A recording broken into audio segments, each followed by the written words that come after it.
Hey guys, welcome back to my channel. I hope you guys are doing super great. So today we will learn the concept of hoisting in JavaScript. ये काफ़ी ज़्यादा important topic है. इस topic को interview में पूछने के chances minimum 80 to 90% होते ही हैं. So you guys have to have the deep understanding and deep knowledge of this topic to clear the JavaScript, or we can say the front-end interview. Okay. तो यदि हम definition wise देखें तो hoisting क्या होता है. Hoisting is the JavaScript's default behaviour of moving declaration to the top. ये चीज़ आप अपने इंटरव्यू में बोल सकते हैं. लेकिन अब मैं इसे यदि एक्सप्लेन करूं एग्जैक्टली होइस्टिंग होता क्या है, तो जब भी हम अपने जावास्क्रिप्ट का कोड लिखते हैं तो उसे एग्जीक्यूट कौन करता है. जावास्क्रिप्ट के इंजन या फिर हम कहें इंटरप्रेटर्स. तो ये जो जावास्क्रिप्ट का इंटरप्रेटर होता है वो कोड को एग्जीक्यूट करने से पहले ऐसा अज्यूम करता है कि कोड में लिखे हुए जितने भी वेरिएबल डिक्लेरेशन है और जो भी फंक्शन डिक्लेरेशन है वो कोड में चाहे कहीं पर भी लिखे हों, लेकिन वो ऐसा अज्यूम करता है कि ये सारी चीज़ें हमारी टॉप ऑफ द प्रोग्राम लिखी हुई हैं. एंड इसी अजम्पशन वाले बिहेवियर को, इसी बाय डिफ़ॉल्ट बिहेवियर को जावास्क्रिप्ट के हम कहते हैं होइस्टिंग. अब ये जावास्क्रिप्ट ऐसा क्यों करता है, इसके एडवांटेजेस क्या हैं, इसके लिमिटेशंस क्या हैं, ये सारी चीज़ें हम कोड में देखते हैं जिससे आपके जितने भी डाउट हैं वो सारी क्लियर हो जाए.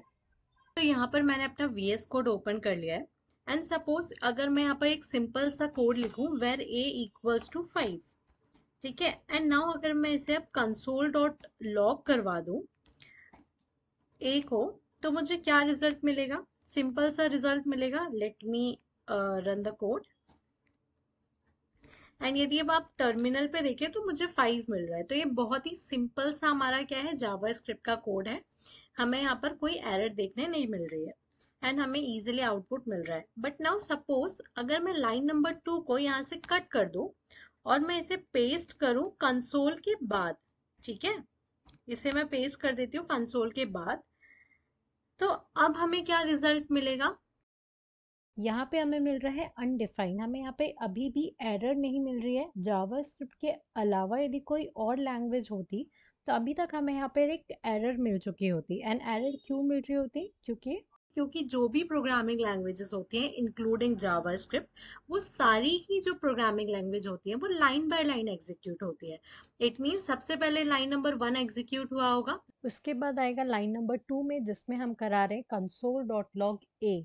एंड लाइन नंबर 2 को ए के बारे में कुछ खबर ही नहीं है क्योंकि हमने कोड में इससे पहले ए को कहीं डिफाइन नहीं किया है.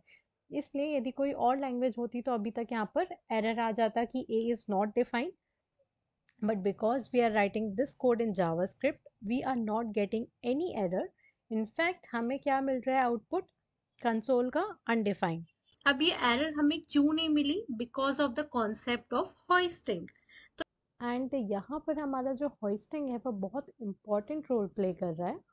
और वो किस तरीके से कर रहा है, जैसे कि मैंने आपको पहले डेफिनेशन के टाइम समझाया था कि जो हमारा जावास्क्रिप्ट का इंटरप्रेटर होता है वो कोड को लाइन बाय लाइन एग्जीक्यूट करने से पहले ऐसा अज्यूम कर लेता है कि कोड में हमारे जो भी वेरिएबल्स डिक्लेयर हैं, जैसे कि हमारा वेरिएबल ए जो है वो यहाँ पे जो डिक्लेयर है वो अज्यूम कर लेता है कि वे थ्री की लाइन नंबर 3 की जगह अगर लाइन नंबर 50 में भी डिक्लेयर है तो वो अज्यूम करेगा कि वो declaration top of the program है. इट मीन्स ये इस तरीके से लिखा हुआ है वेर ए एंड उसके बाद कंसोल वाली लाइन लिखी हुई है, यानी कि वो जितने भी डिक्लेरेशंस होते हैं वेरिएबल के उसको top of the program move कर देता है.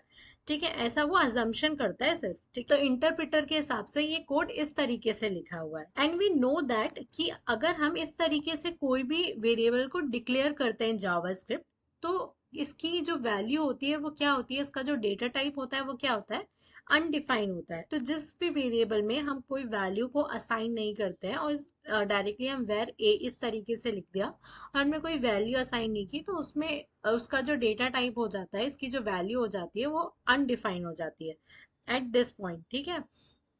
तो इसलिए यहाँ पर क्या हो गया, वेर ए, इसमें हमने अज्यूम कर इंटरप्रेटर ने अज्यूम कर लिया कि ए जो है वो अनडिफाइंड है, इसलिए कंसोल डॉट लॉग ए में हमारा अनडिफाइंड यहाँ पर प्रिंट हो गया. ठीक है, ये सिर्फ क्या हो रहा है, अज्यूम हो रहा है, लेट मी, इसलिए यहाँ पे हमें क्या मिला, अनडिफाइंड। तो यहाँ पर आप लोगों ने एक चीज और नोटिस करी होगी, जो इंटरप्रेटर होता है वो सिर्फ डिक्लेरेशन को अज्यूम करता है कि वो टॉप ऑफ द प्रोग्राम है, नॉट द इनिशियलाइजेशन। यानी कि जो वेर ए है सिर्फ उसको वो टॉप में लेके जाएगा अपने अजम्पशंस में, ना कि वैल्यूज को भी। तो सीधी सिंपल सी चीज है, वो सिर्फ वेर ए को टॉप में लेके जाएगा और इसकी वैल्यू को टॉप में नहीं लेके जाएगा, इसलिए जो ए है उसकी वैल्यू असाइन हो जाएगी अनडिफाइंड से, ना कि 5 से। ठीक है, लेकिन अगर मैं यहाँ पर कंसोल डॉट लॉग ए फिर से करूं, तो अब मुझे क्या आउटपुट मिलेगा, तो मुझे मिलेगा अनडिफाइंड एंड 5। एंड ये क्यों हुआ, क्योंकि यहाँ पर उसने पहले अज्यूम कर लिया कि वेर ए जो है कुछ है मेरे पास।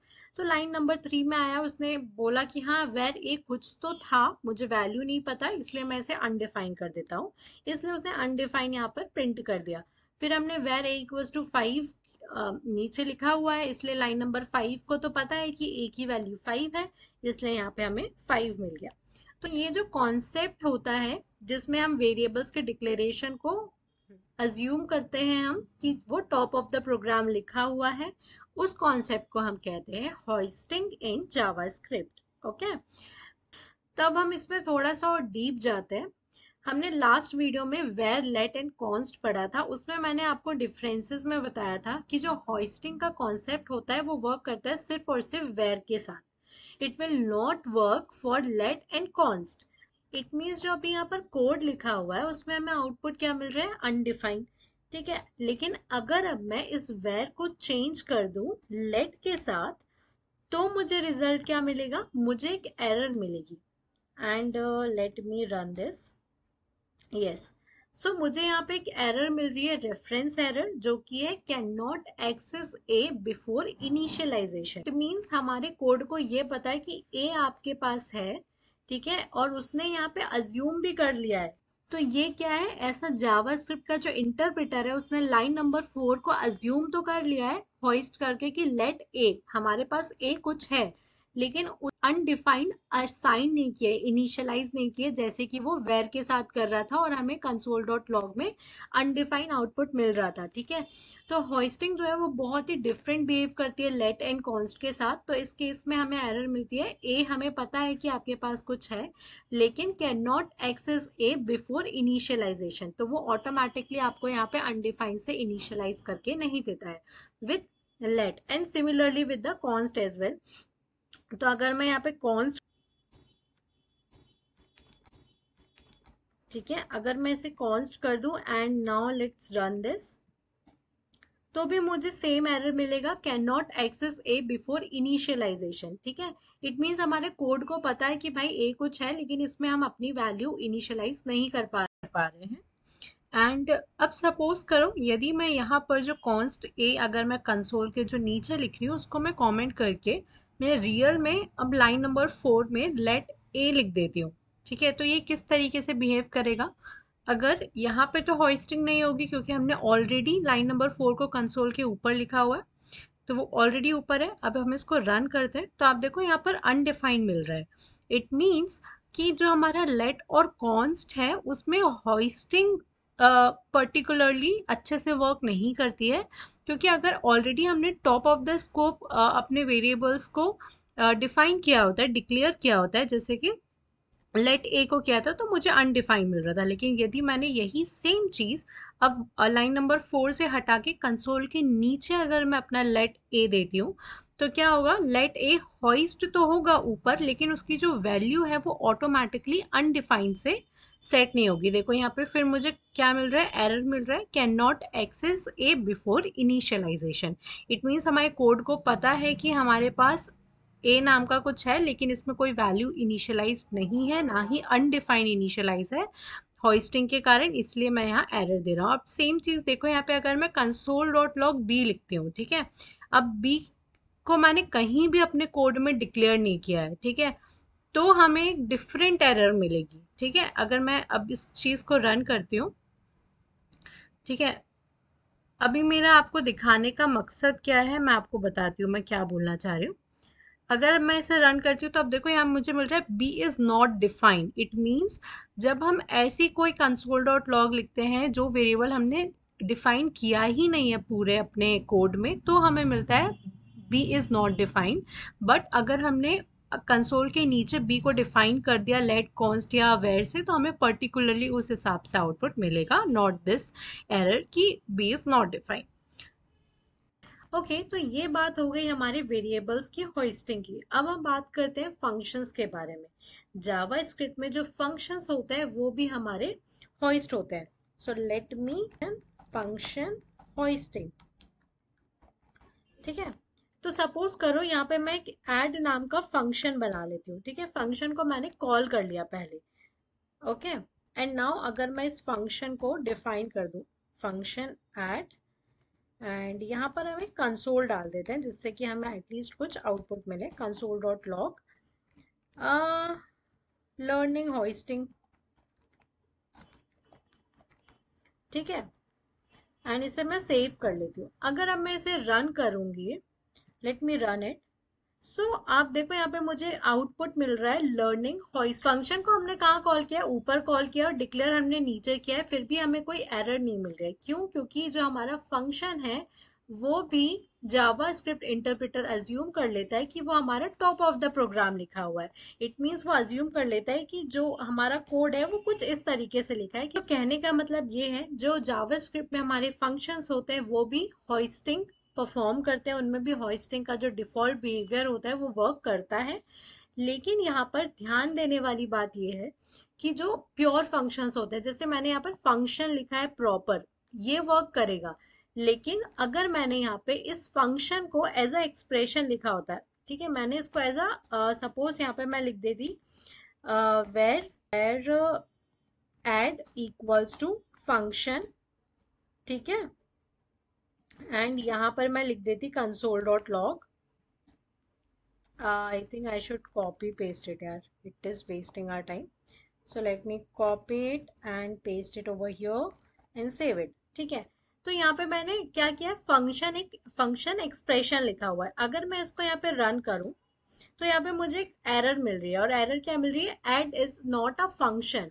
क्यों? क्योंकि इसने ऐड को, वेर ए है, ठीक है, ऐड को ऊपर होइस्ट कर दिया एंड, ठीक है, ऐसा अज्यूम कर लिया, और ऐड में क्या कर लिया, अनडिफाइंड को, ठीक है, अनडिफाइंड को असाइन कर दिया। ठीक है, एंड अब हम इस ऐड को एज अ फंक्शन कॉल कर रहे हैं नीचे।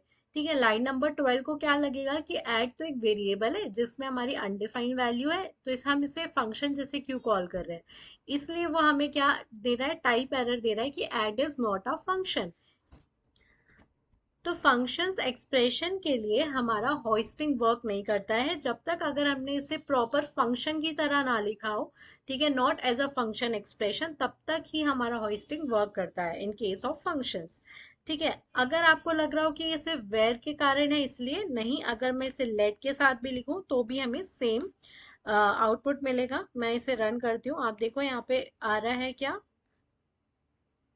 Can not access add before initialization. ठीक है, सेम टाइप की हमें एरर्स मिल रही है, जैसे हमें लेट और कॉन्स्ट में मिली थी वैसे ही हमें इसमें मिल रही है। क्यों? ओके, नाउ ये हो गया हमारा फंक्शन एक्सप्रेशन की बात। अगर हम मैं बात करूं एरो फंक्शंस की, ठीक है, अगर मैं सपोज करूं यहाँ पे एक एरो फंक्शन लिखती हूँ, ठीक है, इसको मैं यहाँ पे कमेंट कर देती हूँ जिससे कि हमें कोई एरर ना मिले। ठीक है, या इसे मैंने कमेंट कर दिया।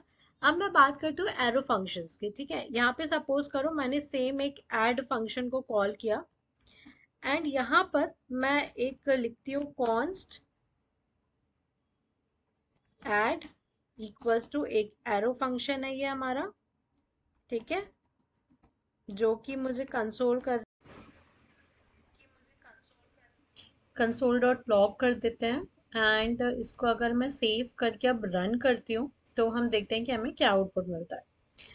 सो अगेन मुझे सेम एरर मिल रही है, can not access add before initialization. It means मैंने एरो फंक्शंस में भी होइस्टिंग वर्क नहीं कर रहा है। अगर अब मैं चलो कॉन्स्ट की जगह पे वेर कर देती हूँ, एंड अब मैं अगेन इसे रन करती हूँ, तो आप देखो यहाँ पे मुझे सेम जैसा मुझे फंक्शन एक्सप्रेशन में मिल रहा था, सेम एरर मुझे यहाँ मिल रहा है एरो फंक्शन में, add is not a function. तो इसका मतलब ये है कि यदि मैंने फंक्शन को प्रॉपर एज अ फंक्शन लिखा है तो ही मेरा होइस्टिंग वर्क करेगा। यदि मैंने इसे एज अ फंक्शन एक्सप्रेशंस लिखे हैं या फिर मैंने एरो फंक्शन लिखा है, तो इस केस में मेरा जो होइस्टिंग है वो वर्क नहीं करेगा। तो ये था हमारा कॉन्सेप्ट होइस्टिंग का। मैंने इसमें काफी ज्यादा डीप जाके इसके जितने भी सिनेरियोज हो सकते थे वो कवर किए हैं। तो आई होप आपको ये कॉन्सेप्ट समझ आया होगा। आप इसे 2-3 बार प्रैक्टिस करेंगे तो ये आपको पूरी तरीके से क्लियर हो जाएगा। So I guess that is all for this video guys. मिलते हैं नेक्स्ट वीडियो में। बट उससे पहले यदि आपने इस चैनल को सब्सक्राइब नहीं किया है अभी तक तो please subscribe the channel and also like the video. And यदि आप इस चैनल से थोड़ा भी कुछ सीख रहे हैं तो कॉमेंट योर जेन्युइन फीडबैक। मिलते हैं नेक्स्ट वीडियो में। Thank you guys for watching.